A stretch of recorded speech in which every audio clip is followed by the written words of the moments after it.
I haven't slept properly in 6 days.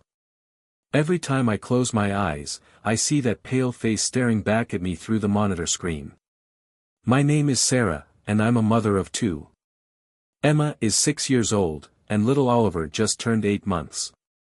We live in a quiet suburban neighborhood where nothing ever happens. The kind of place where people leave their doors unlocked and kids play outside until the streetlights come on. Or at least, that's what I thought. It started on a Tuesday night. My husband David was away on a business trip, so it was just me and the kids. I'd put Oliver down at 7:30, like always. He went down easy that night. No fussing, no crying. Just those big blue eyes staring up at me before they slowly drifted shut. I checked the baby monitor before heading to bed myself. Everything looked normal. Oliver was sleeping peacefully in his crib, his little chest rising and falling with each breath. The room was dark except for the soft glow of his nightlight, a little elephant that projected stars onto the ceiling. I fell asleep watching some mindless show on Netflix. Then I woke up. I don't know why I woke up. There was no sound, no cry from Oliver's room. Just this feeling in my gut that something was wrong. You know that feeling? When your body knows something before your brain catches up. I grabbed my phone to check the time. 3:17 in the morning. That's when I decided to look at the baby monitor. The screen was darker than usual. At first, I thought maybe the nightlight had burned out. But then my eyes adjusted, and I could see Oliver in his crib. Still sleeping. Still peaceful. But there was something else. In the corner of the room, near the closet, there was a shape.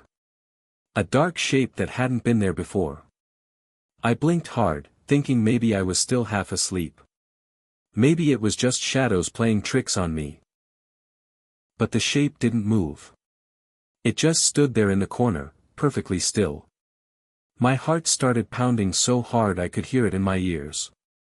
I tilted my phone, trying to get a better angle on the monitor, but the image stayed the same. A dark figure standing in my baby's room. I threw off the covers and ran down the hall. My hands were shaking so badly I could barely turn the doorknob to Oliver's room. When I finally got it open and flipped on the light, the room was empty. Just Oliver in his crib, awake now and looking up at me with confused eyes. The closet door was closed. The room was exactly as I'd left it. No one was there.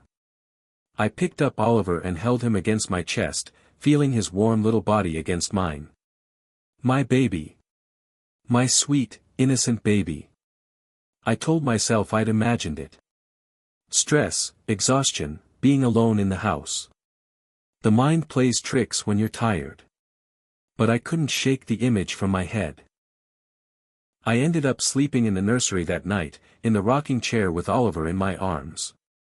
Every time I started to doze off, I'd jerk awake, scanning the room for that dark shape. It never appeared again that night. The next morning, I felt ridiculous. In the daylight, with the sun streaming through the windows and Emma eating her cereal at the kitchen table, the whole thing seemed absurd. A tired mother seeing things that weren't there. I almost didn't tell David when he called that afternoon. Almost. But something made me mention it. Maybe I just needed to hear him laugh it off, tell me I was being silly, that of course there was nothing in Oliver's room. He didn't laugh. There was this long pause on the other end of the line. Then he asked me what time it happened. 3:17, I told him. Another pause. Then he said something that made my blood run cold. He asked me if I'd checked the recording. I hadn't even thought about it. Our baby monitor stores footage for up to a week.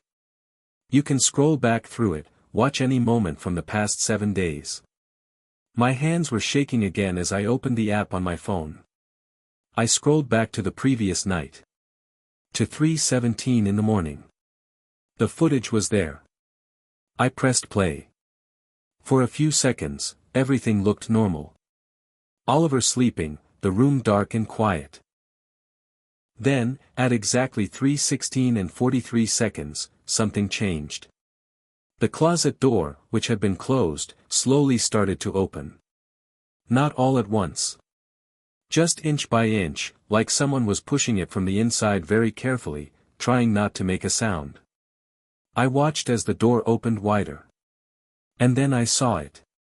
A hand. A pale, thin hand reached around the edge of the door, fingers spread wide against the white wood. I wanted to stop the video. I wanted to throw my phone across the room. But I couldn't move. I just kept watching. The hand was followed by an arm. Then a shoulder. Then a face. God, that face. It was a woman. Or at least, it had been a woman once. The face was gaunt, almost skeletal, with skin so pale it seemed to glow in the darkness. Her hair hung in long, tangled strands around her face. But it was her eyes that I'll never forget. They were completely black. Not just the pupils. The entire eye, from corner to corner, was black as oil. And they were staring directly at the camera. Directly at me. She stood in the closet doorway for exactly 32 seconds. I know because I watched the timestamp. 32 seconds of this thing just staring into the camera with those horrible black eyes. Then, slowly, she turned her head toward Oliver's crib. I screamed. Actually screamed, right there in my kitchen with Emma looking at me in shock. The video kept playing. The woman took one step toward the crib. Then another. Her movements were wrong, jerky and unnatural, like a marionette being controlled by someone who didn't quite know how people moved. She reached the side of the crib and looked down at Oliver. My baby. My sleeping, innocent baby. She raised one hand, those long pale fingers stretching toward him. And then, at 3:17 exactly, she was gone. Not like she walked away. Not like she faded out. She was just gone. One frame she was there, the next frame the room was empty again except for Oliver sleeping peacefully in his crib. I must have watched that video 100 times that day. David caught the first flight home. He watched the video too, his face getting paler with each viewing. We called the police, but what could we tell them? That we had video of a ghost in our baby's room? They came anyway. 2 officers who clearly thought we were wasting their time. They watched the video on my phone, exchanged glances, and suggested it might be a technical glitch. A double exposure or digital artifact. But they searched the house anyway. Checked every closet, every window, every possible entry point. Nothing. No signs of forced entry. No evidence anyone had been in the house. The female officer, a middle-aged woman with kind eyes, pulled me aside before they left. She told me that sometimes baby monitors can pick up signals from other devices. That maybe what I saw was footage from someone else's camera, another house nearby. I wanted to believe her. But I knew what I'd seen. And I knew it had been in my house, in my baby's room. That night, David and I took turns staying awake. We moved Oliver's crib into our bedroom, pushed it right up against our bed where we could reach out and touch him. I watched the monitor like a hawk, my eyes burning from staring at the screen. 3:17 came and went. Nothing happened. Same with the next night, and the next. By day 5, David was starting to relax. He went back to work, said we couldn't live in fear forever. Maybe it had been a glitch after all. Maybe the police were right. But I knew better. I could feel it in my bones, the same way I'd felt something was wrong that first night. Whatever that thing was, it wasn't done with us. On the 6th night, I was alone again. David was working late, Emma was at a sleepover at her friend's house. Just me and Oliver. I was determined to stay awake all night. I made coffee, turned on all the lights, kept the TV on for background noise. At 3:15, I checked the monitor. Oliver's room was empty. The crib was right next to me, so I could see him sleeping peacefully just a few feet away. But on the monitor, his room looked different. The closet door was open again. I felt my chest tighten. That wasn't possible. Oliver was right here with me. The monitor should just be showing an empty room. Unless it wasn't showing me the present. I watched the screen, my mouth dry, my heart racing. At 3:16, she appeared. The same pale woman with the black eyes. But this time, she wasn't in the closet. She was standing in the middle of the room, facing the camera directly. And she was smiling. It was the most terrible smile I've ever seen. Too wide, showing too many teeth, stretching her face in a way that wasn't quite human. Then she raised one hand and pointed. Not at the camera. Not at where the crib used to be. She was pointing at my bedroom door. The door that was currently closed. The door that was now slowly starting to open. I grabbed Oliver from his crib and ran. I don't even remember making the decision. My body just moved on pure instinct, clutching my baby against my chest as I sprinted out of the bedroom. I could hear footsteps behind me. Slow, deliberate footsteps that didn't sound quite right. Too heavy. Too measured. I made it to the front door, fumbled with the locks, and burst out into the night. Our neighbor, Mrs. Chen, found me 20 minutes later sitting on the curb in my pajamas, rocking Oliver and crying. The police came again. They searched the house top to bottom. No one was there. No signs of intrusion. But in our bedroom, they found something. Scratches on the hardwood floor. Fresh scratches, like something had been dragged across the wood. They led from the bedroom door to right where Oliver's crib had been sitting. David came home to find me refusing to go back inside. We stayed at a hotel that night, and the next night, and the next. We're living with David's parents now. Oliver's crib is in our room, and I haven't turned off the lights in 6 days. I checked the baby monitor footage from that last night. The video from Oliver's room shows exactly what I saw. The woman appearing, pointing, smiling that horrible smile. But there's something else. At 3:17 and 23 seconds, you can see into the hallway through the open bedroom door. You can see something moving past. Something tall and pale with long dark hair. Heading toward the room where Oliver should have been sleeping. I showed the footage to a priest, a medium, even a paranormal investigator I found online. The priest blessed our old house but told me he couldn't guarantee anything. The medium took one look at the video and refused to discuss it further. The paranormal investigator said he'd seen something like this before, but he wouldn't elaborate. The only useful information I got came from an elderly woman who claimed to be sensitive to spiritual presences. She watched the video once, her face growing paler with each second. Then she asked me if anyone had died in our house. I didn't know. We'd bought it 3 years ago from a nice couple who were downsizing. It took me 2 days of digging through public records at the county office, but I finally found it. 23 years ago, a woman named Patricia Whitmore lived in our house. She had a baby daughter, 8 months old. The same age as Oliver. One night, Patricia suffered what the report called a psychotic break. She became convinced that her baby was being threatened by demons. That evil things were coming for her child. The neighbors found her 3 days later. She'd locked herself and the baby in the nursery closet, trying to protect her daughter from the demons she believed were in the house. They both died in there. Dehydration, the report said. The nursery in Patricia's time was the same room we used for Oliver.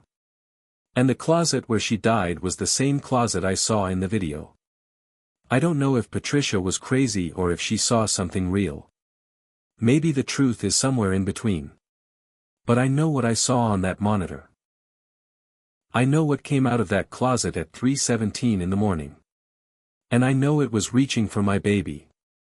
We've put the house up for sale. I don't care if we lose money on it. I don't care if we have to tell future buyers what happened. We're never going back. But here's the thing that keeps me up at night, the thing I haven't even told David. Last night, here at his parents' house, I was watching Oliver sleep. Not on a monitor. I was right there in the room with him, sitting in a chair next to his crib. At 3:17, I heard something.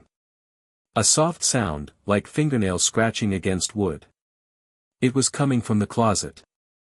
The closet in this room, in a house we'd never lived in before, in a place that should be safe. I ran and grabbed Oliver, just like before. But as I was leaving the room, I looked back. The closet door was opening. Just an inch. Just enough to see a pale hand wrapped around the edge. I don't think this is about the house anymore. I think it's about Oliver. I think whatever Patricia saw, whatever made her lock herself and her baby in that closet all those years ago, is real. And I think it's following us. Tonight is the 7th night. I'm writing this while sitting in a hotel room 2 states away. David thinks I'm being paranoid. His parents think I need to see a therapist. Maybe they're right. But I'm watching Oliver sleep right now, and it's 3:14 in the morning. 3 more minutes. I have all the lights on. The door is locked and bolted. I've pushed the dresser in front of the closet. 2 more minutes. Oliver just stirred in his sleep. He's making that little sound he makes when he's dreaming. I hope he's having good dreams. I hope he can't sense what I sense. That feeling of being watched. That presence that seems to grow stronger as the clock ticks closer to 3:17. 1 more minute. I can hear something now. A soft sound, like breathing. But it's not coming from Oliver. It's coming from behind the dresser I pushed in front of the closet. 30 seconds. The breathing is getting louder. I can see the dresser starting to move, just slightly, like something is pushing against it from the other side. 15 seconds. Oliver's eyes just opened. He's looking at something over my shoulder. His little face is calm, curious even. 10 seconds. I want to turn around. I need to see what's behind me. But I'm too afraid. 5 seconds. Oliver is smiling now. Reaching up with his little hands like someone is leaning over me, looking down at him. I can feel breath on the back of my neck. Cold breath. 3:17. I'm not going to turn around. I'm just going to hold my baby and pray. If you're reading this, if you have children, check your baby monitors. Really check them. And if you see something at 3:17 in the morning, something that shouldn't be there, don't wait. Run. Take your baby and run. Because whatever this is, it's patient. And it's still here. Right behind me. Watching. Waiting. Always at 3:17. I can feel fingers touching my shoulder now. Long, thin fingers. Oliver is still smiling. The lights just went out.